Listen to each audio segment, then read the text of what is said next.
Media আপনার হাতের মুঠায়, কিন্তু চিরকাল এই অবস্থা থাকবে না।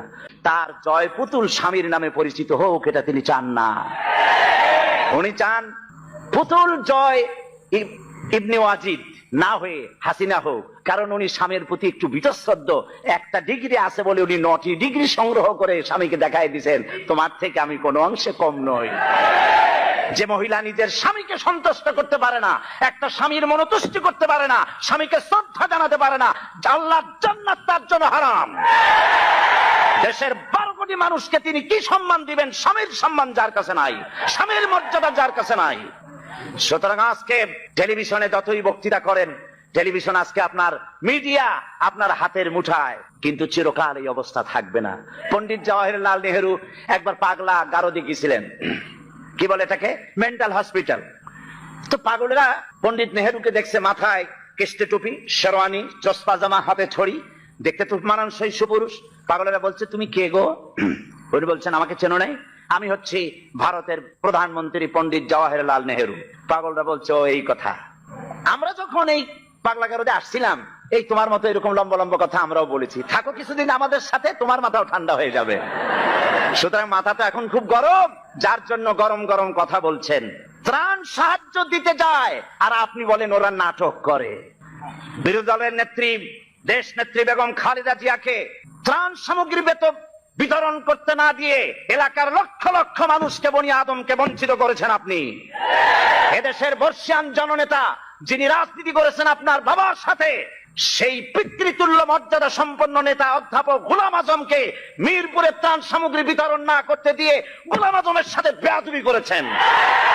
আপনার এই বেয়াদবির শাস্তি আপনাকে পেতে হবেই হবে।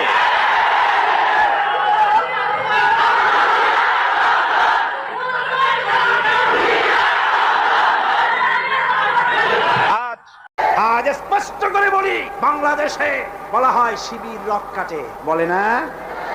এদেশের দেশ পরিচালনার শীর্ষস্থানে বসা এমন এক ব্যক্তির সঙ্গে আমার কথা হচ্ছিল, তিনি বললেন শিবির তো রক কাটে। আমি বললাম আপনি দেখছেন? কয় না, আমার তো দেখার কথা না। জানলেন কি করে?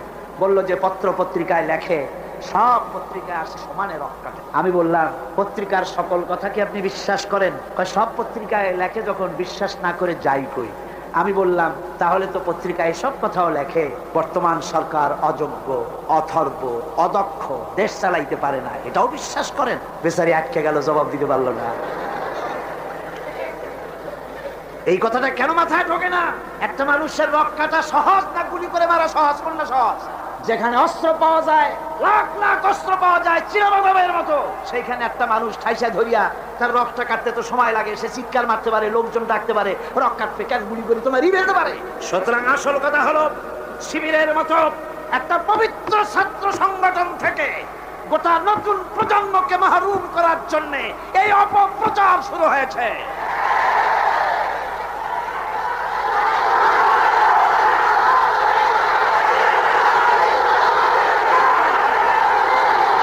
মুসলমান ভাইরা, এজন্য আমি বলতে চাই, আমার ভাইদেরকে বলতে চাই, তোমরা একটুখানি যাদের বিরুদ্ধে লেগেছো, একটুখানি যায়া দেখো রাতের আধারে এই ছেলেগুলি কি করে, ওদের রিপোর্ট দেখো। কোরআন শরীফ কয়বার পড়তে হয় তার রিপোর্টে লিখে দিতে হয়, নামাজ 5 ওয়াক্ত পড়ে কিনা লিখতে হয়। আমি জিজ্ঞেস করি চট্টগ্রামবাসীদের কাছে, শিবির এই চট্টগ্রামের এত বড় বিরাট শহরে কোন দোকানে বাকি খাইয়া পয়সা দেয় নাই? একজন বলুন। কর্মের দিকে খারাপ চোখে তাকায়ছে, মেয়ে হাইজাক করেছে, কাকে গুলি করেছে, কোথায় ডাকাতি করেছে। বরং আপনারা ওরা যখন সভ্যদারি করে একটু খোঁজ নিয়ে, ওরা জানে না, এইরকম খোঁজ নিয়ে দেওয়ালের কাছে গিয়ে কান লাগায় দেখেন কলেজের ভার্সিটির এই ছেলেগুলি, ওরা কোরআন সরাসরি পড়ে নাই, বাংলায় কোরআন হাদিস বুঝেছে, রাত্রি বেলায় কিভাবে আল্লাহর দরবারে কান্দে, কিভাবে তাহাজ্জুদের নামাজ পড়ে, আর কিভাবে ওদের কলিজার, ওদের ভাই 70টি নেতার কর্মী শাহাদাতের নাজরানা আল্লাহর দরবারে পেশ করেছে পর্যন্ত।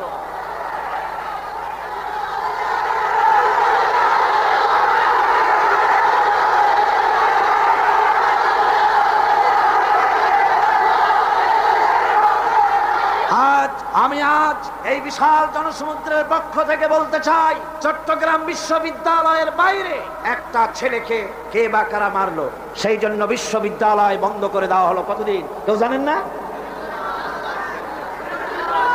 দুই মাস 14,000 ছাত্র ছাত্রীর ভবিষ্যৎকে অনিশ্চিত করে দেওয়া হলো।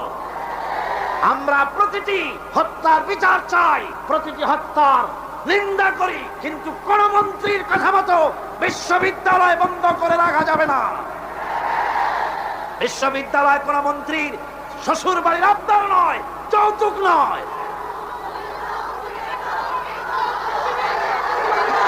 আজ চট্টগ্রামে বিবেক সম্পন্ন লোকদের কাছে আমি আপিল করে গেলাম, বিশ্ববিদ্যালয়কে খুলে দিতে হবে। এই 14,000 ছাত্র ছাত্রীদের ভবিষ্যৎকে জলাঞ্জলি দেওয়া যাবে না।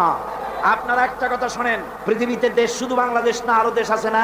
সন্ত্রাসের কারণে ভারতের ইউনিভার্সিটি বন্ধ হয়েছে বছরে কয়দিন? কোন ইউরোপে কয়দিন, আমেরিকায় কয়দিন, বাংলাদেশে বন্ধ হয় কেন?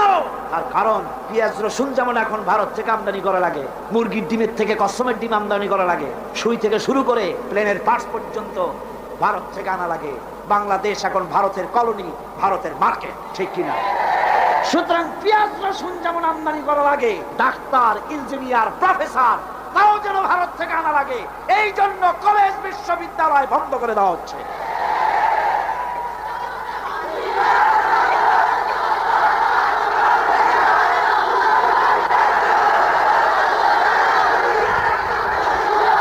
আমি তরুণদের, জওয়ানদের বলবো, বাংলাদেশকে সত্যি যদি ভালোবাসো তাহলে ভারতীয় মুক্ত বাজার অর্থনীতির নামে ভারতের সম্পদ দিয়ে যেভাবে ভারতীয় বাজার দিয়ে বাংলাদেশকে নষ্ট করা হয়েছে, এর প্রতিবাদে তোমাদেরকে রুখে দাঁড়াতে হবে। মুক্তিযোদ্ধাদেরকে বলবো, মুক্তিযোদ্ধারা তোমরা যারা জীবন দিয়ে, রক্ত দিয়ে এই ভূখণ্ডকে একটা সম্পূর্ণ বাংলাদেশে পরিণত করার জন্য জীবন আর রক্তের বিনিময় দেশ স্বাধীন করেছিলে, মনে রেখো, একটা দেশের নামের পরিবর্তনে বা সে দেশের পতাকার পরিবর্তনে দেশের মানুষের ভাগ্যের পরিবর্তন হয় না। মুক্তিযুদ্ধ করে দেশ স্বাধীন হয়েছে ঠিকই, কিন্তু দেশের মানুষের ভাগ্যের উন্নতি হয় নাই। মুক্তিযোদ্ধাদের বলবো, তোমরা আমাদের প্রিয় সন্তান, তোমাদেরকে আরেকটা যুদ্ধ করতে হবে। সেই যুদ্ধ করবা কোরআনের শাসনের জন্য।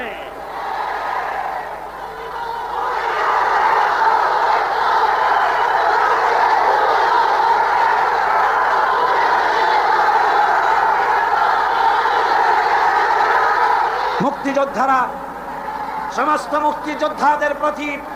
মুক্তিযোদ্ধাদের প্রতি আমার আবেগ ভরাই আবেদন রইল, বাংলাদেশকে ইসলামী শাসন প্রবর্তন করার জন্য আপনারা আপনাদের অবদান রাখুন। কিয়ামতে পুরস্কার পাবেন আল্লাহর দরবারে, কোনো সন্দেহ নাই। যুবকদের ব্যাপারে সর্বশেষ কথা, কোরআন পড়ো, হাদিস পড়ো, বখাটেপনা, মাস্তানিপনা, সাদাবাজি বন্ধ করো। সত্যিকারের মুসলমান হয়ে আল্লাহর দ্বীনের দিকে এগিয়ে আসো। জান্নাত তোমাদের জন্য অবধারিত। বুড়া মানুষ একটাও ভেস্তে যাবে না কিয়ামতে। বুড়া মানুষ একটাও ভেস্তে যাবে না, কালো মানুষ একটাও ভেস্তে যাবে। বুড়া মানুষরা আবার অসন্তুষ্ট হন, আপনি যখন ভেস্তে যাবেন আল্লাহ আপনারে জওয়ান বানায় দিবেন। কারণ ভেস্তে এত নিয়ামত যা বুড়ারা খাইয়া হজম করতে পারবে না, ভেস্ত নষ্ট করে ফেলাবে। এই জন্য সব উরুবান আতরাবা, সমবয়স্ক বয়স্ক আল্লাহ করে দিয়ে দিবেন। কাল সুবহানাল্লাহ। জওয়ানদের ব্যাপারে এই আবেদন রইল। আর একটি কথা না বললে নয়, সেটা হচ্ছে এনজিও। সেটা কি? এনজিও। বাংলাদেশে বড় রকমের একটি সমস্যা এনজিও। সব এনজিও খারাপ তা নয়, কয়েকটা এনজিও আছে ইসলামের মারাত্মক শত্রু। বাংলাদেশে ইসলামের শ্রেষ্ঠ শত্রু হচ্ছে ব্রাক, 2 নম্বরে কারিতাস, 3 নম্বরে অক্সফাম। 52টা ইসলাম বিদ্বেষী এনজিও বাংলাদেশে কাজ করছে। আমাদের দেশে বামপন্থীরা এতদিনে খয়রাত করতো, ভিক্ষা করা ছাড়া উপায় থাকতো না, যেহেতু রাশিয়া তো শেষ। এনজিওরা এদের সকলকে চাকরি দিয়ে দিছে। আর এদের পত্রিকা হলো, এনজিওদের পত্রিকা হলো, ওর নাম রাখছে জনকণ্ঠ, আসলে এটার নাম হলো জঘন্য কণ্ঠ।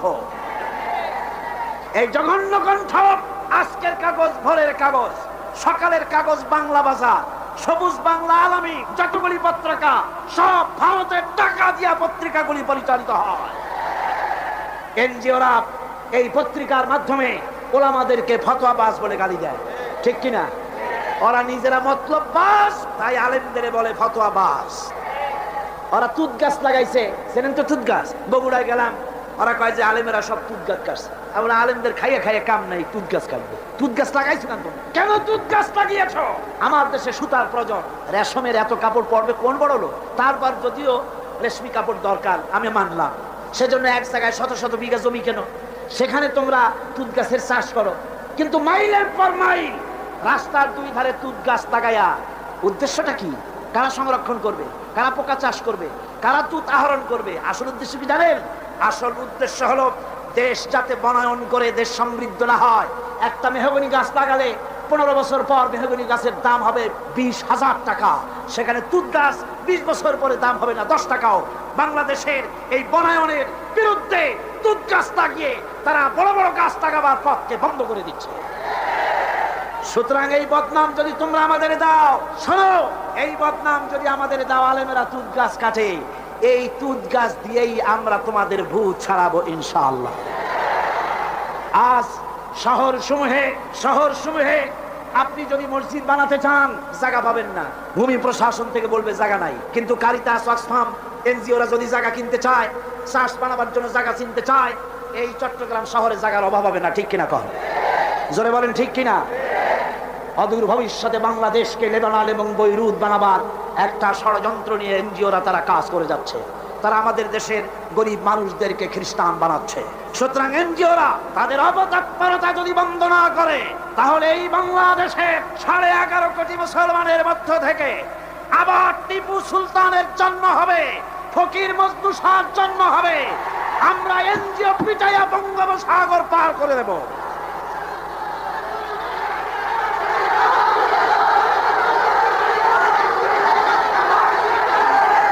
মুসলমান ভাইরা, আমাদের দেশে সব এনজিও খারাপ তা কিন্তু আমি বলি নাই।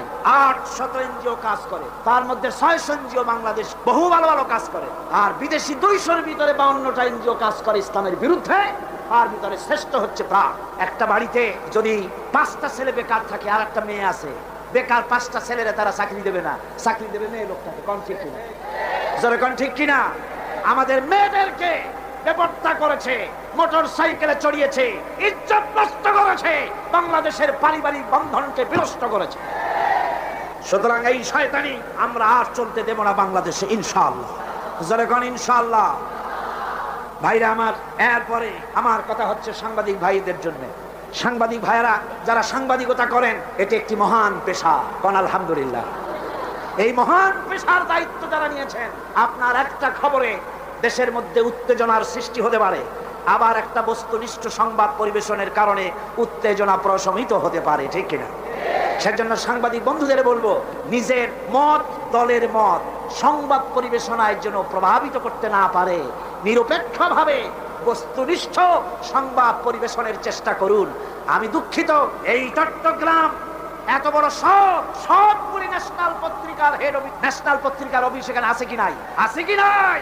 একটা মেয়ে লোকের খেমটা নাচ হলে পরে পত্রিকার প্রথম পৃষ্ঠায় আসে, লক্ষ লক্ষ জনতার ঢল নামলো, তোমাদের ক্যামেরাম্যান কোথায়, তোমরা কোথায় জিজ্ঞাসা করি। সুতরাং ইসলামের সাথে দুশ্মনী করো না। সময় একদিন আসবে যেদিন তোমরা নিজেরা এসে অনুমতি চাবা একটু খবর নিয়ে যায়। ইনশাআল্লাহ সময় আসবে, ইনশাআল্লাহ ইনশাআল্লাহ। হুজুর যখন প্রথম ওমরা করতে গেলেন, চাবি চাইছিলেন চাবির দ্বার রক্ষকের কাছে, চাবি তো দিলই না, আরো গালাগালি দিয়ে দিল। সাহাবীরা বললেন, হুজুর অর্ডার দেন, ওর কল্লারে নামাই দি। হুজুর কয় না। এরপরে যেদিন ফতে মক্কার দিন, সেই দিন চাবিওয়ালা আসছে, এসে কয়, হুজুর ঘরের মধ্যে ঢুকবেন না, এই নেন চাবি। হুজুর চাবি নিলেন, দরজা খুললেন, ভিতরে ঢুকলেন, মূর্তি ফেলাই দিলেন, নামাজ পড়লেন, বেরিয়ে এসে বললেন, নাও এই চাবি তোমার কাছে থাকবে, কোন জালিম ছাড়া এই চাবি তোমার কাছ থেকে কেউ নিতে পারবে। সুবহানাল্লাহ, এর নাম ইসলাম। আজ পর্যন্ত ওই চাবি সেই বংশের লোকের থাকে। ফাহাদের বাপেরও ক্ষমতা নাই ওই চাবি নেওয়ার, কারণ রাসূল বলেছে জালিম ছাড়া এই চাবি কেউ নেবে না। সুবহানাল্লাহ। আমরা সাংবাদিক ভাইদেরকে সম্মান করি, সেই সম্মানের মূল্য দেবেন। আমরা কথা বলি জাতিকে রক্ষা করার জন্য, দেশের স্বাধীনতার সার্বভৌমত্বকে টিকিয়ে রাখার জন্য। আমরা বাজে গপ্প করি না, আজে বাজে কথা বলি না, আজে বাজে গাল গপ্প বলে সময় নষ্ট করি না। জাতির চরিত্র গঠন, দেশের সার্বভৌমত্ব রক্ষার জন্য চেষ্টা করি। দেশ যদি আক্রান্ত হয়, জীবন দেবে এরা, এই যারা বসে আছে। ঠিক কিনা? যারা বলেন ঠিক কিনা? সুতরাং কথাগুলি যথাযোগ্যতার সাথে সাংবাদিক ভাইয়েরা পরিবেশন করুন। আপনাদের জন্য এটাই রইল আমার আবেদন। এরপরে আমি বলবো, ওলামা সমাজের ব্যাপারে কথা বলবো। বক্তৃতা শেষ করে নিয়ে আসছি, মুনাজাতের দিকে এগিয়ে যাচ্ছি।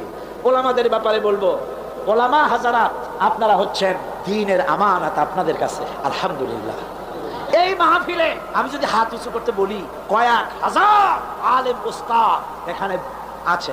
এমনকি মাহফিলের ভিতরে মঞ্চে জায়গা দেওয়া তো সম্ভব না।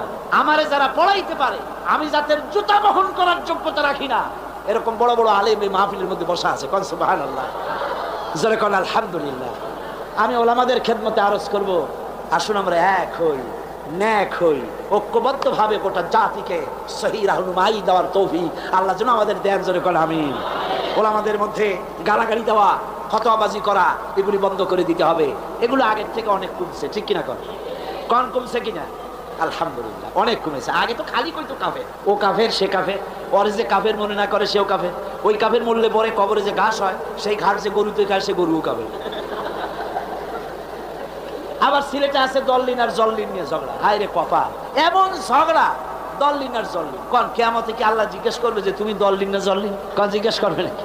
একজন পীর সাহেব মার খাইলেন, জম্মের মার খাইলেন, উনি দল্লিনের পর, জল্লিন ওলারা পিটাইছে। তারপরে পীর মার খাইলে মুরিদদের অবস্থা কি হয় তা তো বোঝে।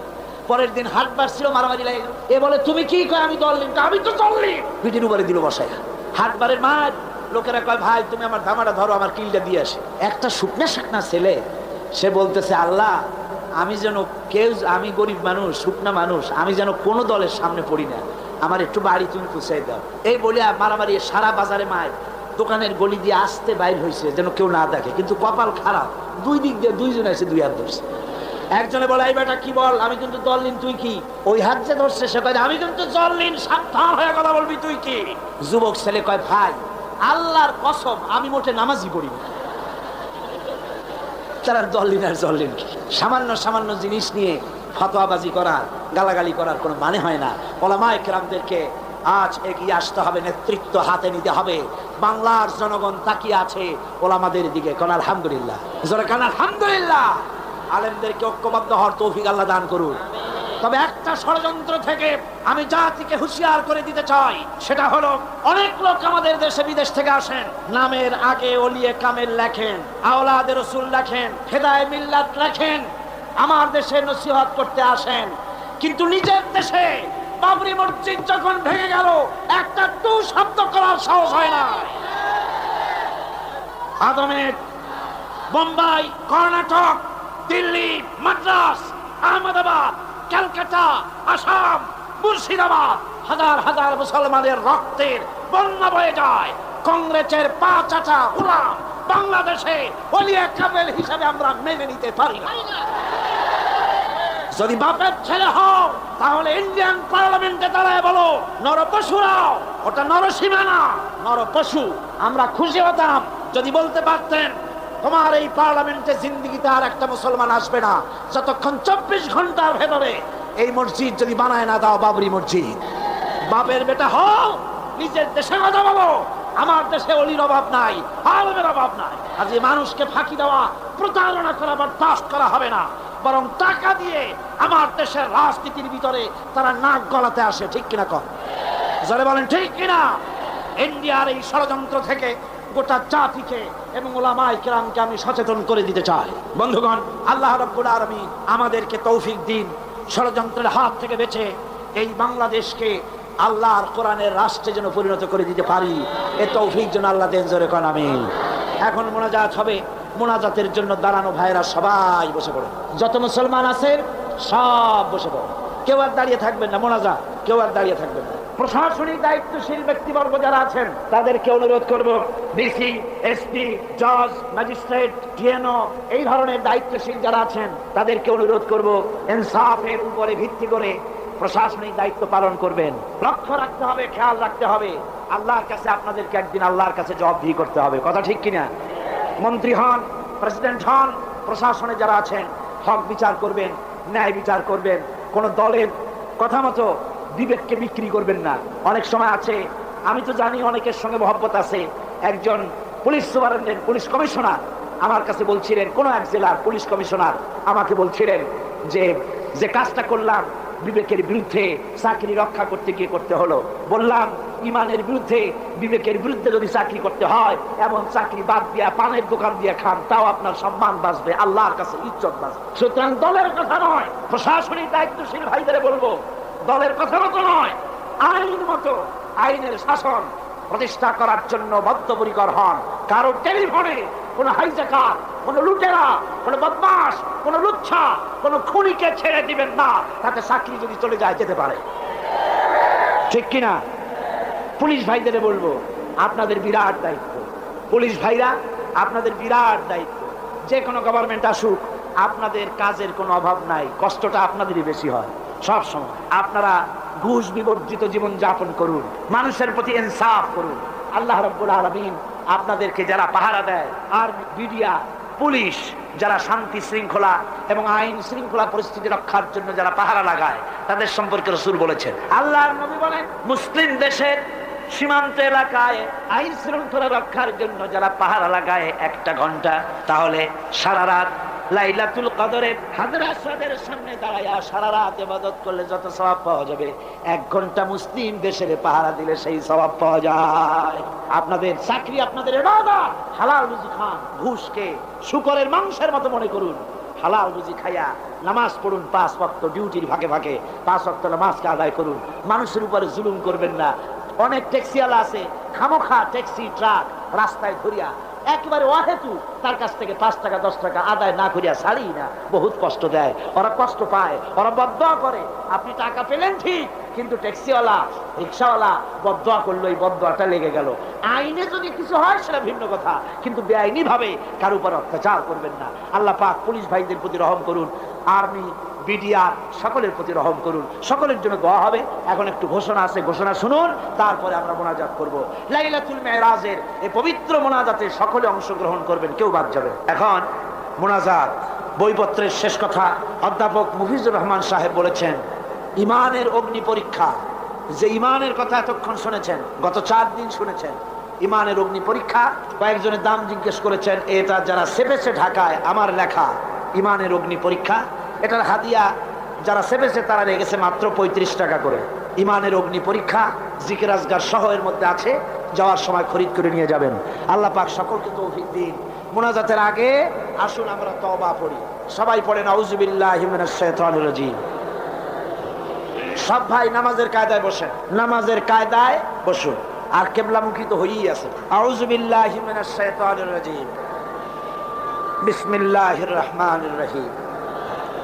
আস্তাগফিরুল্লাহ, আস্তাগফিরুল্লাহ, আস্তাগফিরুল্লাহ রাব্বি মিন কুল্লি যামবি ওয়া আতুবু ইলাইহি লা হাওলা ওয়ালা কুওয়াতা ইল্লা বিল্লাহিল আলিয়্যিল আযীম। আয় আল্লাহ তাআলা, আমি আর জীবনে কখনো শরীয়তের ওজর ছাড়া ফরজ নামাজ, ফরজ রোজা ছেড়ে দেব না। সবাই বলেন ইয়া আল্লাহ। এই মুহূর্ত থেকে মদ, জুয়া, মিথ্যা, সুদ, ঘুষ, জেনা, অশ্লীলতা, পাপাচার, মিথ্যা, অহংকার, সব রকমের কাবায়ের থেকে তোমার কাছে তওবা করতেছি। তওবা ইয়া রব্বি, তওবা ইয়া রব্বি, তওবা ইয়া আল্লাহ, তওবা ইয়া আল্লাহ, তওবা ইয়া আল্লাহ। লা ইলাহা ইল্লাল্লাহু মুহাম্মাদুর রাসূলুল্লাহ। আশহাদু আল্লা ইলাহা ইল্লাল্লাহু ওয়াহদাহু লা শারীকা লাহু ওয়া আশহাদু আন্না মুহাম্মাদান আবদুহু ওয়া রাসূলুহু। আল্লাহুম্মা আমিন। ربنا ظلمنا أنفسنا وإن لم تغفر لنا وترحمنا لنكونن من الخاسرين. ربنا ظلمنا أنفسنا وإن لم تغفر لنا وترحمنا لنكونن من الخاسرين. ربنا لا تزغ قلوبنا بعد إذ هديتنا وهب لنا من لدنك رحمة إنك أنت الوهاب. রব্বুল আলামিন 5 দিন ব্যাপী কোরআন শরীফের তাফসীরের মাহফিলের আজকের এই শেষ দিনে গভীর রজনীতে কোরআনে কারীম সামনে নিয়া লক্ষ লক্ষ পুরুষ আর নারী একত্রিত হয়ে গুনার বোঝা মাথায় নিয়ে তোমার দরবারে হাত উঠাইছি। রব্বুল আলামিন, এই 5 দিনে আলোচনা করতে গিয়ে আমি মানুষ, বলার মধ্যে যদি কোনো ভুল করে থাকি আমি বিনীতভাবে তোমার কাছে মাপ চাই।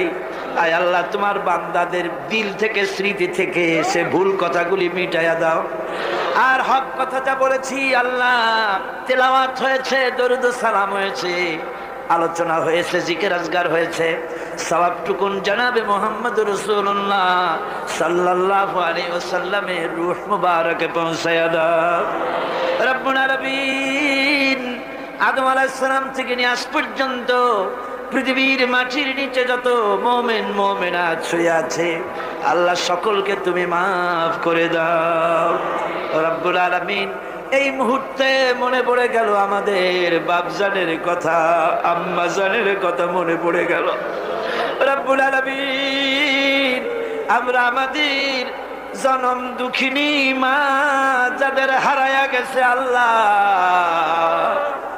একটা অক্ষর মা আর সারা দুনিয়ার মধু এই একটা অক্ষরের ভিতরে, ওই মা যার বিদায় হয়ে গেছে আল্লাহ কবরটারে বেহেশতের বাগান বানাইয়া দাও। মায়ের বুকে চড়ে মায়ের দুধগুলো চুচে চুচে খেয়ে মাকে কষ্ট দিয়েছে। পৌষ মাসে মাঘ মাসে প্রস্রাব করে দিয়েছি, ভিজা জায়গায় মা নিজে শুয়ে কলিজার টুকরা সন্তানটাকে বুকের উপরে নিয়ে সারাটা রাত কাটাইয়া দিয়েছে। নিজে না খায়া ছেলের মুখে খাবার দিয়েছে। কান্না শুনলে পরে হাজারো কাজ ফালাইয়া রাখা বাচ্চাকে কোলে নিয়ে শত চুমা দিয়া কান্না মুখে হাসি ফুটাইল যে মা। আল্লাহ, ওই মা যার বিদায় হয়ে গেছে আল্লাহ কবরটারে বেহেশত বানাইয়া দাও। রব্বুল আলামিন আমাদের আব্বা জান আমাদেরকে লেখাপড়া শিখাবার জন্য, বাড়িঘর জায়গা জমি করার জন্য কত কষ্ট করেছে। আমাদের আব্বা যাদের মারা গেছে আল্লাহ আমাদের আব্বাকে জান্নাতুল ফেরদাউস নসিব করে দাও। রব্বুল আলামিন সকলে সম্মান করে ডাকে, নাম ধরে কেউ তো ডাকে না, বাবা বানায় ফেলেছি আল্লাহ। নাম ধরে ডাকে তো বাপে আর মায়। হায় আল্লাহ, আমাদের বাপজান আমাদের মা যাদের মারা গেছে কবরগুলি বেহেশত বানাইয়া দাও। রব্বির হামহুমা কামা রব্বায়ানি সগীরা। সবাই পড়েন রব্বির হামহুমা কামা রব্বায়ানি সগীরা। আয় আল্লাহ, আমাদের আব্বা আম্মা যাদের বেঁচে আছে আল্লাহ, আমরা অনেক কারণে অনেক সময় খেদমত যেমনটি করা দরকার পারি না। রব্বুল আলামিন মা বাপ যাদের বেঁচে আছে সুস্থ রাখো, ভালো রাখো, খাতেমা বিল খাইর করো। অনেকে মায়ের জন্য দোয়া চেয়েছেন, কারো মায়ের পা ভেঙে গেছে, কারো মার অসুস্থ হয়ে আছে। আল্লাহ সকলের মা যাদের বেঁচে আছে সুস্থ করো, ভালো করো। রব্বুল আলামিন আমাদের দাদা দাদি নানা নানি আত্মীয় স্বজন যারা কবরে শুয়ে আছে ওদের তুমি যদি শাস্তি দাও তাহলে শাস্তি থেকে বাঁচাবার কেউ নাই। আর যদি তুমি মাফ করে দাও আল্লাহ তাহলে ঠেকাবার মতো কেউ নাই। আল্লাহ তুমি দয়া করে আমাদের মুরব্বিয়ান পীর মুর্শিদ যারা মারা গেছে সকলকে মাফ করে দাও। রব্বুল আলামিন গারাঙ্গিয়ার ছোট হুজুর মারা গেছেন আল্লাহ, আমাকে বড় মোহব্বত তিনি করতেন, আমিও বড় সম্মান করতাম। আল্লাহ গারাঙ্গিয়ার হুজুরের রুহের পরে সওয়াব পৌঁছায় দাও। রব্বুল আলামিন বাঁশখালীর হুজুরের রুহের পরে সওয়াব পৌঁছায় দাও। তাদেরকে জান্নাতুল ফেরদাউসের মেহমান বানাইয়া দাও। রব্বুল আলামিন আজকে তোমার আওলাদের রাসূলকে দেখে আসলাম, সৈয়দ আব্দুল্লাহ আল বাদারী। চেহারা দেখলে মনে হয় না যে আর দুই একদিনও বাঁচবে। আল্লাহ আওলাদে রাসূল আমরা তার জন্য দোয়া করি, আল্লাহ তুমি হায়াতে তৈয়বা দাও। চট্টগ্রামবাসীদের জন্য বিরাট নেয়ামত। আয় আল্লাহ আওলাদে রাসূল আব্দুল আহাদ আল মাদানী আল্লাহ বারবার আমাকে বলতেছিলেন দোয়া করেন যেন ইমানের সাথে মরতে পারি। আল্লাহ তোমার এই আওলাদে রাসূল যখন নিবা কলেমার উপরে নিয়ে নিও আল্লাহ। যতদিন বেঁচে থাকেন তিনি তুমি দয়া করে তারে সুস্থ রেখে দিও। রব্বুল আলামিন এবার আমরা দুনিয়ার মুসলমানদের জন্য কথা বলি মাবুদ, ওরা আমাদের ভাই। আল্লাহ, চেচনিয়ার মুসলমানেরা রাশিয়া কর্তৃক ঘেরাও হয়ে গেছে, ওদের অস্ত্র নাই, ওদের পালাবার জায়গা নাই।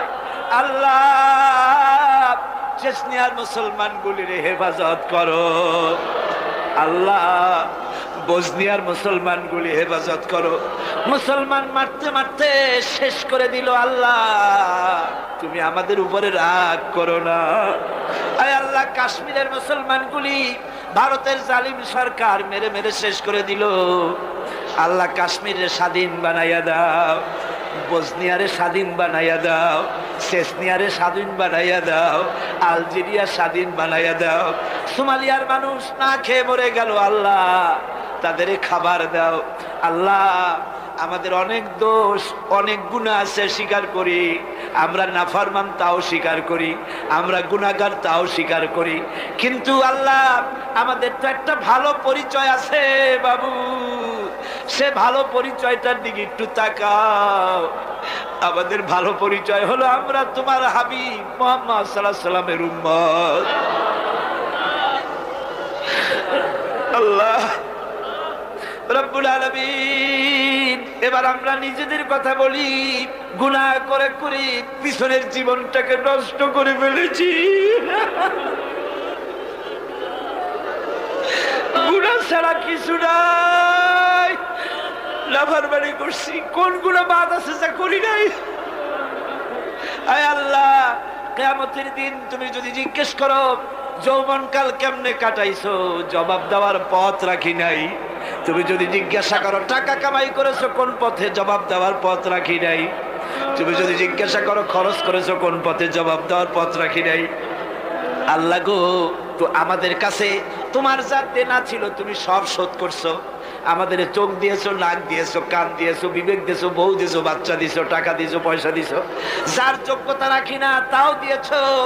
তোমার দেনা তো তুমি শোধ করে দিয়েছো, কিন্তু বান্দা হিসাবে মনিবের যা পাওনা আছে আমরা তো কিছুই শোধ করতে পারি নাই। আয় আল্লাহ, এই ঋণ শোধ করার একটাই পথ আছে। আল্লাহ, আমাদের তুমি মাফ করে দাও। আল্লাহ আল্লাহ আল্লাহ, তুমি একটু তোমার এই চট্টগ্রামের দিকে একটু তাকাও, তোমার আরশ থেকে একটু তাকাও, তোমার আরশ থেকে একটু তাকাও। তোমার বান্দা বান্দিরা কেমনে কান্দে দেখো। আমার ভাইরা মাথা নিচু করে কান্দেন, ভালো করে কাঁদেন, চোখের পানি ফেলার। রাসূলুল্লাহ বলেছেন জাহান্নামের আগুন 7টা দরিয়ার পানিতে নেবে না, চোখের পানিতে নিভে যায়।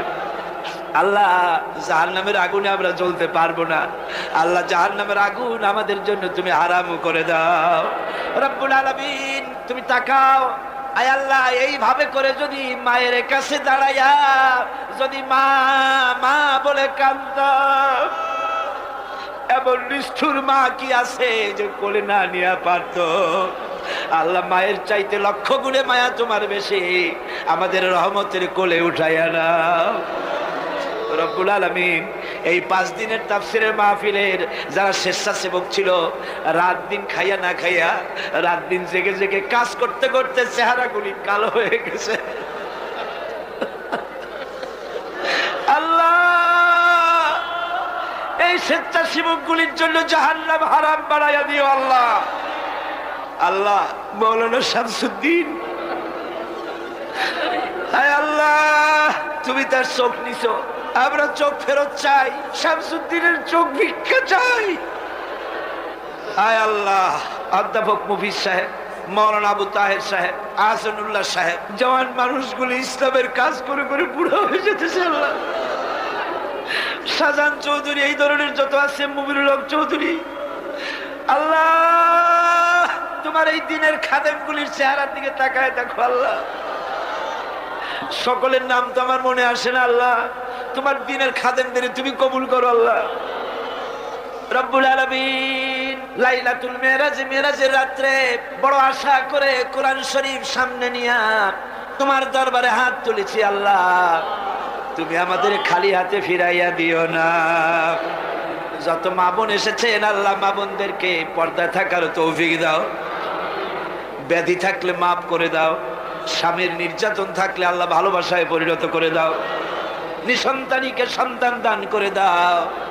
মা বোন যারা এসেছেন খাদিজার মতো ফাতেমার মতো বানাইয়া দাও রব্বুল আলামিন।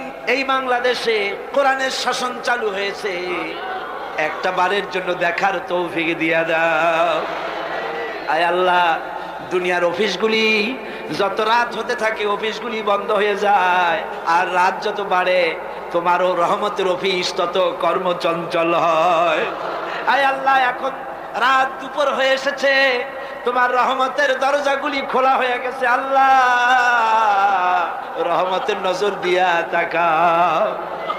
আমার ভাইরা মাথা নিচু করিয়া চক্ষু বন্ধ করে কান্দে, যার যা মনে চাওয়ার আছে চান, আমি ছাড়িয়া দিলাম। এবার আপনারা চান, যার যা মনে আছে বলার আছে, দুঃখ আছে কষ্ট আছে বলেন আর কান্দেন।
এই মাহফিলের ভিতরে যত মানুষ এসেছে, আয় আল্লাহ তুমি মেহেরবানি করে আমাদের সকলের জন্য জাহান্নাম হারাম বানাইয়া দাও।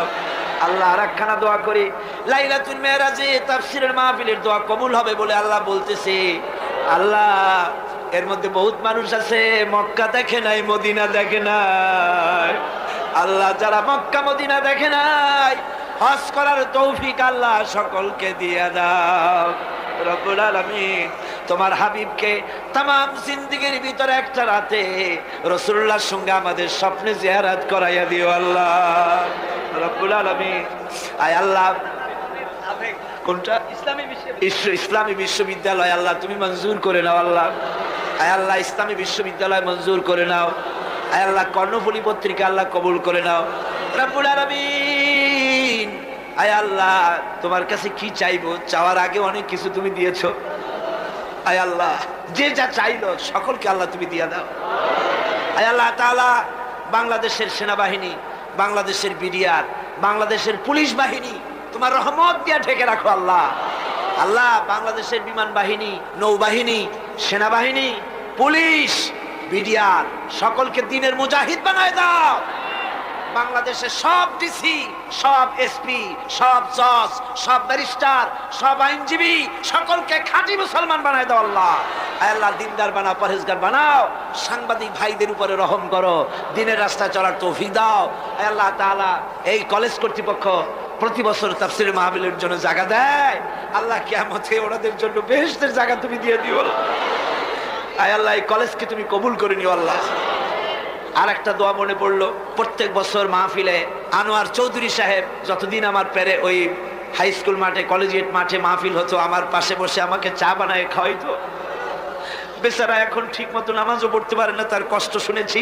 আনোয়ার চৌধুরী সাহেবের উপর আল্লাহ তুমি রহমত করো, তাকে সুস্থ করো। তিনি গারাঙ্গিয়া হুজুরের একজন মুরিদ, আল্লাহ তুমি তার উপরে রহম করো, আল্লাহ তাকে তুমি ভালো রাখো। আল্লাহ তাআলা, এই মাহফিলে যত আলেম ওলামা এসেছেন, বিশেষ করে মুরব্বী হযরত মাওলানা সিদ্দিক আজাদ সাহেব, হায়াতে তাইয়্যিবা দাও, সেহাতে কুল্লিয়া দাও। রামগতির পীর সাহেব এসেছেন, আরো আলেম ওলামা এসেছেন। যারা যত আলেম এসেছেন আল্লাহ সমস্ত আলেমের রোগ ব্যাধি দূর করে দাও, তাদের স্বাস্থ্য ভালো করে দাও, তাদেরকে সহিহ রাহনুমাই করার তৌফিক দাও। হাই স্কুল, কলেজ, ইউনিভার্সিটির শিক্ষক যারা এসেছেন তাদের উপর খাস রহমত নাজিল করো। মাদ্রাসার ছাত্র, কলেজের ছাত্র, ইউনিভার্সিটির ছাত্র, ছাত্র যুবক যারা আসছে সকলের উপরে রহম করো। আয় আল্লাহ, মা বোনদের উপরে রহম করো। আয় আল্লাহ, কেউ যেন এই মাহফিল থেকে কেউ যেন খালি হাতে ফেরত না যায়, রহমত দিয়া সকলের হাত ভরে দাও। বাইতুল শরীফের পীর সাহেবের জন্য দোয়া করুন, তিনি অসুস্থ, ডায়াবেটিসে ধরেছে, আল্লাহ যেন তাকে স্বাস্থ্য ভালো রাখেন, সুস্থ রাখুন, ভালো রাখেন, তাকে দিয়ে যেন আল্লাহ দ্বীনের খেদমত নেন। আল্লাহর যত হক্কানি ওলি আছে, বুজুর্গ আছে, সকলের উপর আল্লাহ তোমার রহমত নাজিল করো। জেলখানার ভিতরে যারা মজলুম আছে, আল্লাহ তাদেরকে তুমি রহম করো। আল্লাহ অনেকে আহত আছে, যারা শহীদ হয়েছেন, সকলের প্রতি আল্লাহ তুমি রহম করো। আমি এখন আমার নিজের জন্য আপনাদের কাছে একটা কথা না বলে পারি না। আমার নিজের জন্য একটা কথা আমি বলি। সে কথাটা হলো, বিগত 14-15 বছর পর্যন্ত আমি ডায়াবেটিক পেশেন্ট। এই রোগ হলে পরে নানান রকমের বড় বড় রোগ শরীরে আসে। আমি আপনাদের কাছে দোয়া চাই, কোরআনে কারিমের যে খেদমতটুকুন করার তৌফিক আল্লাহ দিয়েছেন, আমার এই রোগ যেন এই পথে আমার বাধা না দেয়। এই কোরআনের খেদমত যেন মৃত্যু পর্যন্ত করতে পারি। আর আমার মৌত যখন আসবে, আল্লাহ তুমি সাক্ষী, আমার কলিজায় আমার স্ত্রী, আমার ছেলেমেয়ের মহব্বত যত বেশি, তার থেকে বেশি মহব্বত করি আল্লাহ তোমারে, তোমার হাবিবরে, তোমার কোরআনে, তোমার ইসলামকে। আল্লাহ আল্লাহ এই রাস্তায় আমার শাহাদাতের মওত নসিব করে দাও। আল্লাহ আয় আল্লাহ আমার শাহাদাতের মওত নসিব করে দাও। আল্লাহ এই স্কুল কলেজ ইউনিভার্সিটিতে শিবিরের ছেলেমেয়েগুলো যে কাজ করে, ওদের বাড়তে বাড়তে শেষ করে দিল। আল্লাহ আল্লাহ ওদের শহীদগুলিকে জান্নাতুল ফেরদাউসে জায়গা দিয়ে দিও।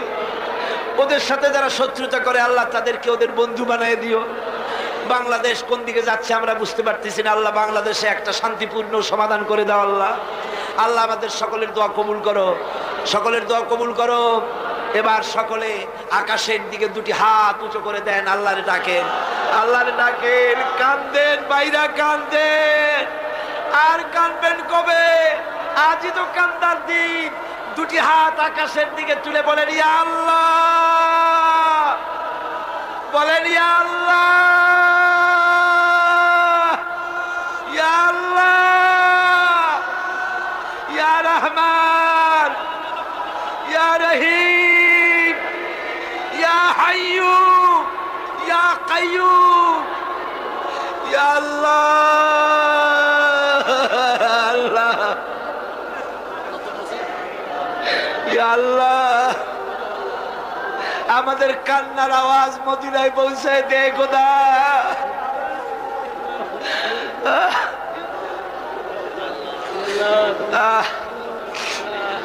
আল্লাহ বাংলাদেশে কোরআনের শাসন হয়েছে, একটা দিনের জন্য হলেও আমাদের দেখাই দিও। আল্লাহ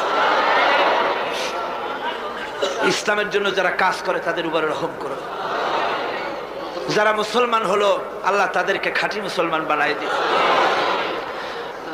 আল্লাহ যা চাইতে পারলাম না, অন্তরের অবস্থা তুমি বুঝো। আল্লাহ আমাদের স্ত্রীদের জন্য দোয়া করি। আল্লাহ আমাদের স্ত্রীদেরকে হেদায়েত করে দাও, তাদের পর্দানশীনা বানাও, তাদেরকে মুত্তাকি বানাও।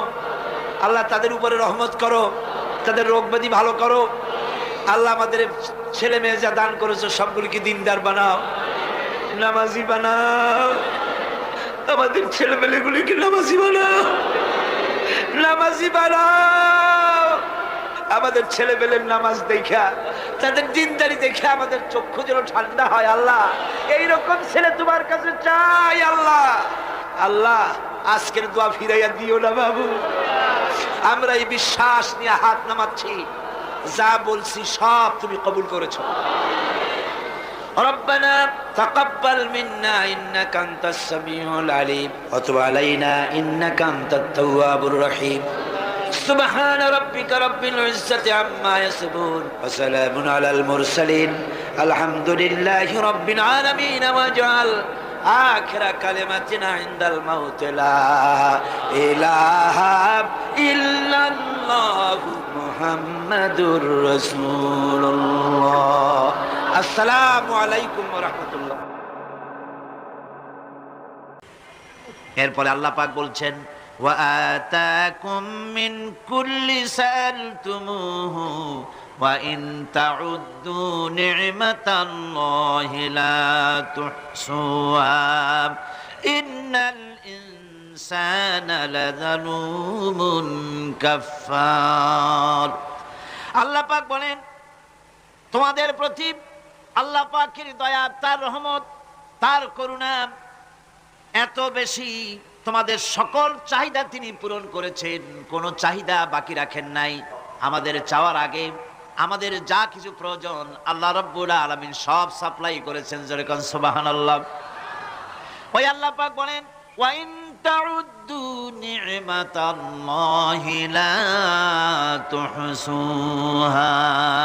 বান্দারে, আমার নিয়ামত যদি গণনা করো, গুনতে গুনে গুনে গুনে আমার নিয়ামতকে গুনে শেষ করতে পারবা না। এত অসংখ্য নিয়ামত ছড়িয়ে ছিটিয়ে রেখেছি বিশ্ব জুড়ে, সর্বত্র সব জায়গায় আমার করুণার ছোঁয়া তোমার চোখের সামনে পড়বে। আল্লাযী জাআলা লাকুমুল আরদা মাহদা ওয়া জাআলা লাকুম ফীহা সুবুলান লাআল্লাকুম তাহতাদুন। আল্লাহ পাক যিনি জমিনকে, এই পৃথিবীকে তোমাদের জন্য বিছানার মতো বিছায় দিয়েছেন, আর বিচারণের জন্য সমতল পথ তৈরি করে দিয়েছেন। এই পৃথিবীটা তোমার জন্য কি সুন্দর করে আল্লাহ পাক একটা গালিচার মতো করে বিছায় দিয়েছেন, সবুজ ঘাস তাতে রয়েছে। এই পৃথিবীর মাটি আল্লাহ পাক মানুষের জন্য কি সুন্দর ঘাটিতে পরিণত করে দিয়েছেন। এই মাটির আল্লাহর রহমতটা দেখুন, একদিকে মাটি নরম, আবার এমন নরম নয় যে 10 তলা 20 তলা 50 তলা বিল্ডিং করলে পরে এর ভারের চোটে ভিতরে ঢুকে যাবে, এরকম নরম নয়। যেখানে যতটুকুন প্রয়োজন ফসল ফলাবার জন্য বৃষ্টি দিয়ে মাটি নরম করে ফসল ফলাবার ব্যবস্থা করা হয়।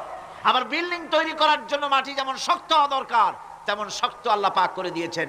এখন তো 130, 35, 40 তলা পর্যন্ত, তারও বেশি তলা বিল্ডিং তৈরি হচ্ছে। আমি 135 পর্যন্ত উঠেছি আমেরিকায়, 135 তলা বিল্ডিং। এটা উঠতে 39 সেকেন্ড লাগে মাত্র।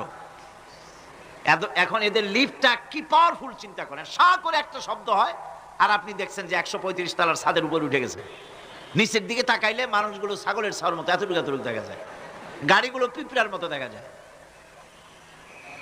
এগুলি নতুন নতুন প্রযুক্তির মাধ্যমে তৈরি করা হচ্ছে।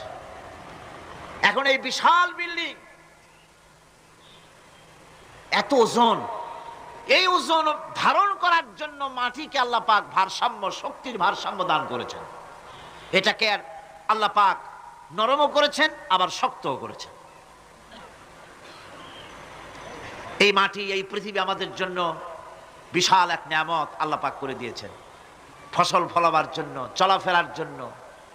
আবার এই মাটি যেন আপনাকে নিয়ে নড়াচড়া করতে না পারে।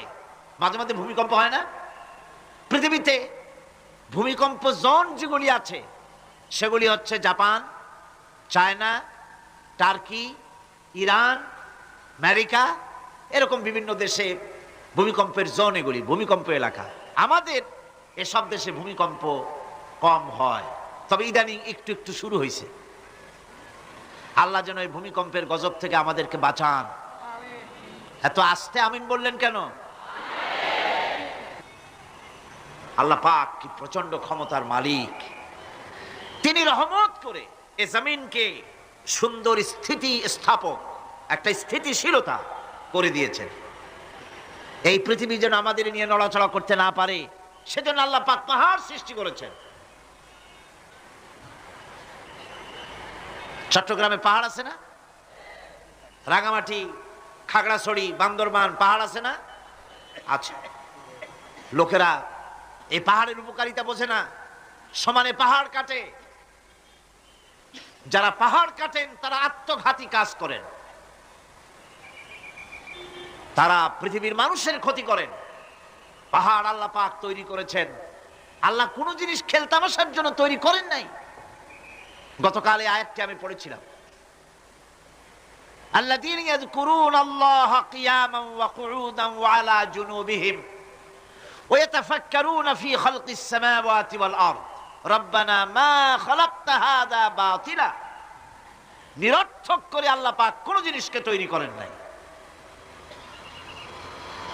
আল্লাহ পাক এই পাহাড় সৃষ্টি করেছেন জমিনের ভারসাম্য রক্ষা করার জন্য। সেই পাহাড়গুলি কাটতেছে মানুষ সমানে, গাছ কাটতেছে সমানে, এতে করে প্রকৃতির ভারসাম্য নষ্ট হয়ে যাচ্ছে। এগুলি সব আল্লাহ পাকের রহমত, সবগুলি আল্লাহ পাকের নিয়ামত। খালি খালি আল্লাহ কিচ্ছু তৈরি করেন নাই।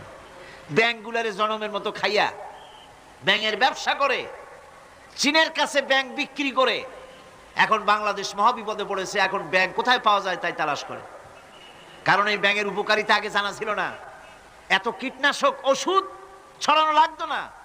কীটনাশক ওষুধ ছড়িয়ে জমিনের উর্বরা শক্তির 12টা বাজানো হচ্ছে। আল্লাহ পাক আপন কুদরতে আপন রহমতে অসংখ্য ব্যাংক তৈরি করে দিচ্ছে, যাতে করে অতিরিক্ত পোকামাকড়গুলি এরা ধরে ধরে খাইয়া ফেলে। আল্লাহ পাকের এগুলি কিভাবে নষ্ট করা হলো, আর এখন কীটনাশক ওষুধ দিয়ে সর্বনাশ করা। আর কীটনাশক ওষুধ আনা হচ্ছে ভারত থেকে, ইন্ডিয়া থেকে। ভারত থেকে কীটনাশক ওষুধ আর সার জানা হচ্ছে, তা দিয়ে বাংলাদেশের মাটির উর্বরা শক্তি আরো নষ্ট হচ্ছে। আপনারা জিজ্ঞেস করবেন চাষীদের কাছে কিভাবে নষ্ট হচ্ছে। সুতরাং আল্লাহ পাক খেল তামাশায় বস্তু করে কিছুই তৈরি করেন নাই, সবগুলিকে আপন রহমতে তৈরি করেছেন মানুষের সৃষ্টি জগতের জন্য, যার দ্বারা মানুষ উপকৃত হতে পারবে। এই জন্য তিনি হচ্ছেন রহমান। বলেন তিনি কি? রহমান। আল্লাহ রাব্বুল আলামিন জমিন সৃষ্টি করলেন, পাহাড় দিলেন, গাছপালা তরুলতা তৈরি করে দিলেন। এরপরে আল্লাহ পাক বলছেন, তাকিয়ে দেখো সমুদ্রের দিকে, ওয়া হুয়াল্লাযী সাখারাল বাহরা লিতাকুলু মিনহু লাহমান তারিয়ান ওয়া তাস্তাখরু মিনহু হিলিয়াতান তালবাসুনাহা। সমুদ্রের দিকে লক্ষ্য করে দেখো, এই সমুদ্রকে তোমাদের অনুগত করে দিয়েছি। এর মধ্যে রয়েছে তাজা মাছ মাংস রয়েছে, এর ভিতরে রয়েছে তোমাদের পরিধানের অলংকার আদির জন্য মূল্যবান সম্পদ রাখা হয়েছে সমুদ্রের মধ্যে। বিজ্ঞানীরা বলেছেন পৃথিবীর উপরিভাগে যা আছে মাটির তলায় তার থেকে অনেক বেশি বেশি মূল্যবান জিনিস আছে। আছে না মাটির তলায় মূল্যবান জিনিস? কি আছে? কি আছে? খনিজ দ্রব্য আছে, সোনা আছে, লোহা আছে, তেল আছে। তেল যে শুধু সৌদি আরবে, কুয়েতে আর কাতারে, বাংলাদেশে তেল নাই এটা ঠিক না। আমাদের দেশে তেল আছে। আল্লাহ তেল আমাদের দেশে দিয়েছেন, তবে অতটা না হলেও কিছুটা তো দিয়েছেন। আমাদের দেশে চা আছে, পাট আছে, আমার দেশেও তেল আছে। মাঝে মধ্যে তেলের কুয়া সিলেটের হরিপুর থেকে, বাখারাবাদ থেকে, ভোলা থেকে, বিভিন্ন জায়গা থেকে তেলের কুয়া বের করে দেখানো হয়। তেল আছে। যারা ক্ষমতাসীন, যারা সরকার, যারা দেশ চালাও, যদি আমারে সেজদা দাও, যদি নামাজি হও, কোরআনের সাথে বিরোধিতা যদি না করো, যদি কোরআন সুন্নাহর শাসন প্রতিষ্ঠা করো, এ ধরনের অসংখ্য তেল বের করে দেব। কিন্তু কিন্তু বারবার উমরা করে, হাতে তসবিহ ধারণ করে, মাথায় পট্টি বেঁধে যদি ইসলামের সাথে নাফরমানি করা হয়, তোমাদের তেল আল্লাহ পাক বের করে ছাড়বেন। আল্লাহ পাক বাহানা পছন্দ করেন না। এই জমিনে ফসল আছে, অসংখ্য ফসল আল্লাহ পাক দিয়েছেন, অসংখ্য খনিজ পদার্থ আল্লাহ পাক দান করেছেন। সেই খনিজ পদার্থগুলি আল্লাহ পাক, খনিজ দ্রব্যগুলি আল্লাহ পাক দিবেন মুমিনদের হাতে। কাদের হাতে দিবেন? আল্লাহ পাক বলেছেন, ওয়ালাউ আন্না আহলাল কুরা আমানু ওয়াত্তাকাউ লাফাতাহনা আলাইহিম বারাকাতিম মিনাস সামাই ওয়াল আরদ। দেশের লোকেরা, জনপদের লোকেরা যদি আমার উপর ঈমান আনে আর আমার কি ভয় করার নীতি যদি অবলম্বন করে চলে, তাহলে ওই দেশের মানুষের জন্য আকাশ আর জমিনের সব বরকতের দরজা আমি আল্লাহ খুলে দেব। নিয়ামতের অভাব নাই, যথেষ্ট নিয়ামত আল্লাহ পাকের আছে। তাহলে বললাম, এই পৃথিবীর উপরিভাগে যত নিয়ামত আছে, পৃথিবীর ভেতরে এর থেকে কম নাই। কত ভিতরে? এই ভিতরে যাওয়ার জন্য একবার একটা চেষ্টা হলো। আমেরিকার ওকলাহামা সিটি, এটি একটি স্টেট। এই স্টেটের পাশে একটা জায়গা বেছে নেওয়া হলো যে পৃথিবী, তাদের ধারণা ছিল যে মাটি খুঁড়তে খুঁড়তে এর পৃথিবীর অপর পৃষ্ঠে যাওয়ার জন্য একটা আন্ডারগ্রাউন্ড রাস্তা করা যায় নাকি। ছোটবেলায় পড়ছিলাম এক ভূগোলে একটা বইতে যে কেউ যদি আমাদের দেশ থেকে এখান থেকে মাটি খোঁড়া আরম্ভ করে তাহলে মাটি খুঁড়তে খুঁড়তে একদিন না একদিন আমেরিকায় পৌঁছে যাবে। কোনো ভিসা টিসা লাগবে না, VD7 DB7 97 লাগবে না, এমনি যাইতে পারবে। মানুষেরা চেষ্টা করলো মাটি খোঁড়া। মাটি খুঁড়তে খুঁড়তে পৃথিবীতে এটাই ছিল প্রথম এই দুঃসাহসিক পরিকল্পনা। ৬,০০০ ফিট পর্যন্ত মাটি খনন করার পর কোনো কুলকিনারা করতে না পেরে তারা এই দুঃসাহসিক পরিকল্পনা ছেড়ে দিল। কিন্তু গবেষণার শেষ হয়নি। যারা গবেষণা করেছেন তারা গবেষণালব্ধ, তাদের অভিজ্ঞতা তারা লিখেছেন যে পৃথিবীর অন্তত ১৮০ মাইল গভীর পর্যন্ত তাদের একটা আইডিয়া হয়েছে যে পৃথিবীর মাটির নিচে অসংখ্য খনিজ দ্রব্য রয়েছে, অসংখ্য নিয়ামত এই পৃথিবীর মাটির ভিতরে আল্লাহ পাক লুকায় রেখেছেন। ওর তলায় কি আছে বিজ্ঞানীদের মাথায় এখনো ঢোকে নাই। এই পৃথিবীর উপরে যা আছে ভেতরের থেকে আল্লাহ পাক বেশি রেখেছেন। এরপরে সমুদ্র, সমুদ্রের ভয়াল দৃশ্য দেখলে পরে মানুষের কলিজা ভীত, প্রকম্পিত, সন্ত্রস্ত হয়ে যায়। কথা ঠিক কিনা? যত বড় বাহাদুর হোক, সমুদ্রের ঢেউর মধ্যে যদি পড়ে বাহাদুরি আর থাকে না। ঠিক কিনা কন? যতই বড় আল্লাহ নাই, কিন্তু সমুদ্রে গেলে আর অসুবিধা হয় না। সমুদ্রের ঢেউয়ের মধ্যে যখন মানুষ পড়ে, আল্লাহ পাক বলেছেন দাল্লা মান তাদউনা ইল্লা ইয়াহু, একমাত্র আল্লাহ ছাড়া সবাইকে ভুলে যায়। আমি দেখেছি সমুদ্রের দরিয়ার ভিতরে ঢেউ যখন শুরু হয়, অমুসলিমরা পর্যন্ত তাদের ভাষায় স্রষ্টাকে যা বলে সে নাম ভুলে গিয়ে সকলের মুখ থেকে বেরোয় আল্লাহ আল্লাহ আল্লাহ, আল্লাহ বাঁচাও।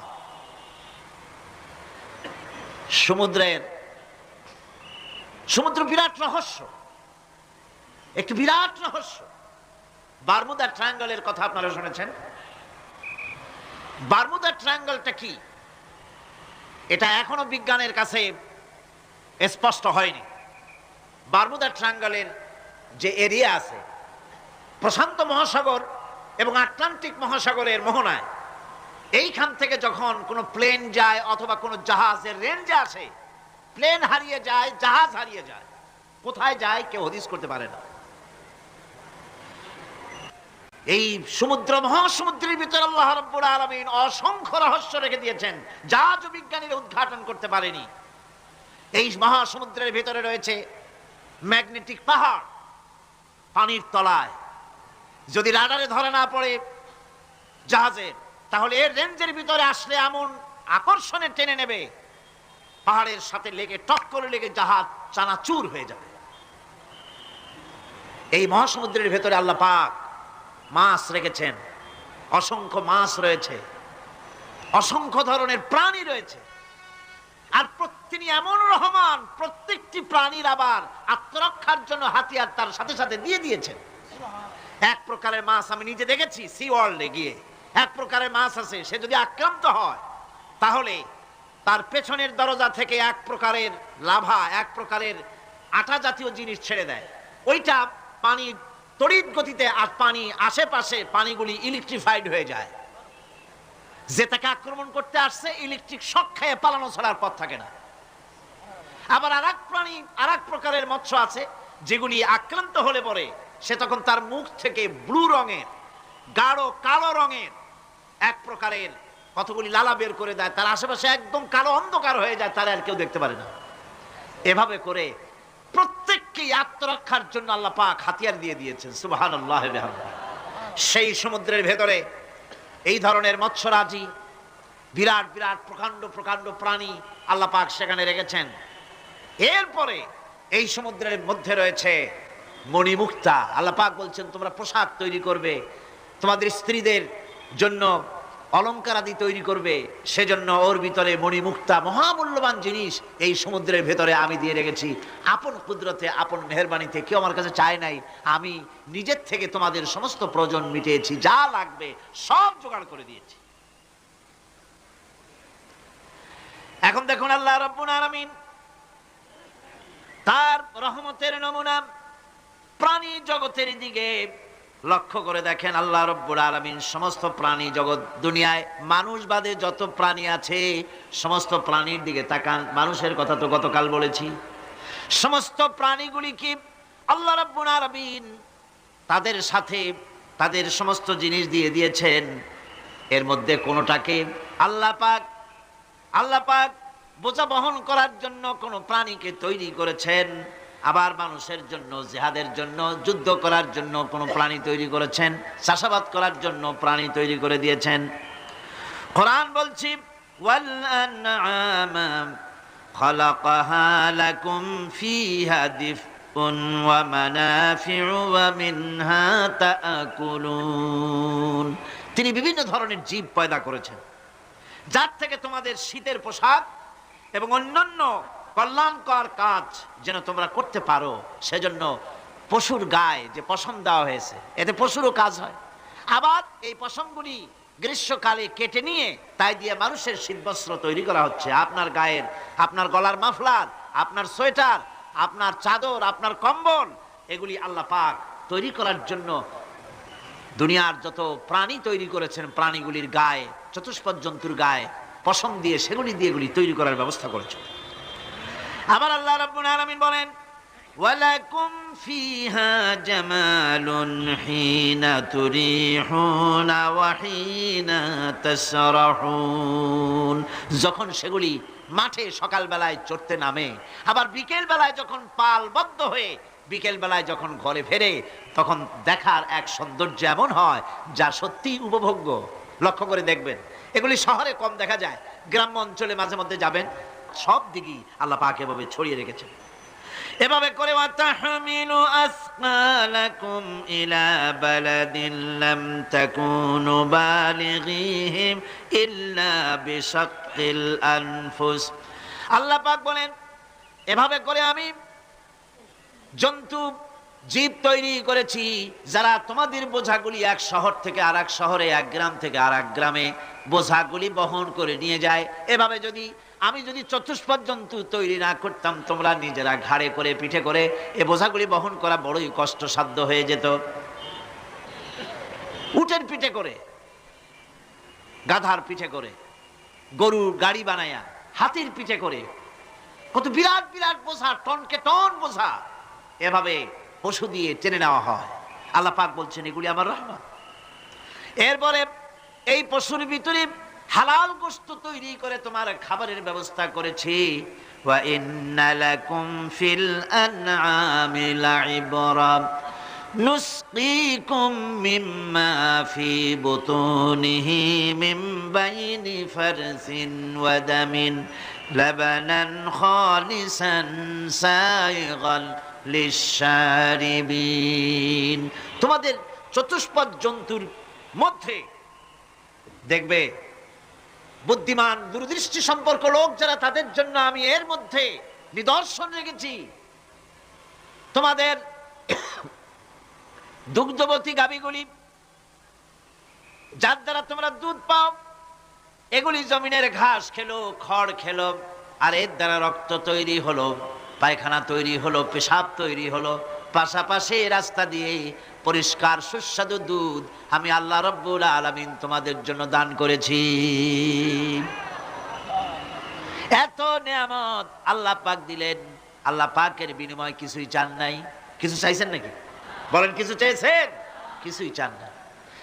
দেখেন, এই যে ঠান্ডা মৌসুম চলছে, এখন কি মৌসুম? শীতের মৌসুম। এই পৃথিবীটাকে আমরা, আমাদের একটা রুমকে যদি ঠান্ডা করতে চাই, তাহলে আমরা কি লাগাই? রুমে এসি লাগাই। প্রত্যেক মাসে বিল দেওয়া লাগে না লাগে না? বিল দিতে হয়। একটা রুম এসি দিয়ে ঠান্ডা করতে প্রত্যেক মাসে 500, 1000, 2000, 2500 রুম হিসাবে এর ভাড়া দেওয়া লাগে, এর চার্জ দিতে হয়। এত বড় বিশ্বটা আল্লাহ পাক ঠান্ডা করে ফেলেছেন। কত বড় এসি প্লান্ট আল্লাহ পাকের, সুবহানাল্লাহ। কত বড় এসি আল্লাহ ছেড়ে দিয়েছেন এখন।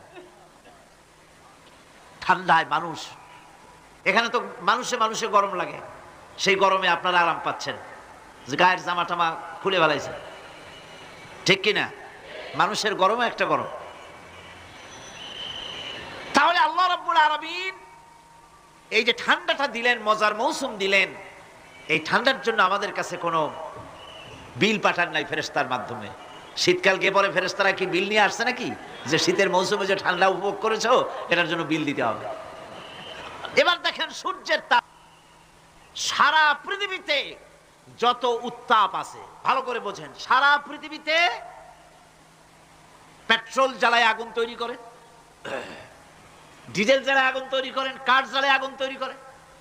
পৃথিবীর মানুষের হাতে আগুন জ্বালাবার, উত্তাপ সৃষ্টি করার যত রকমের টেকনোলজি আছে, সব যদি একত্রিত করা হয়, সূর্য প্রতি সেকেন্ডে যে তাপ বিকিরণ করে পৃথিবীর জন্য, সারা পৃথিবীর সমস্ত মানুষ এক জায়গায় হইয়া কিয়ামত পর্যন্ত প্রচেষ্টা করিও ওই এক সেকেন্ডের তাপ তৈরি করতে পারবে?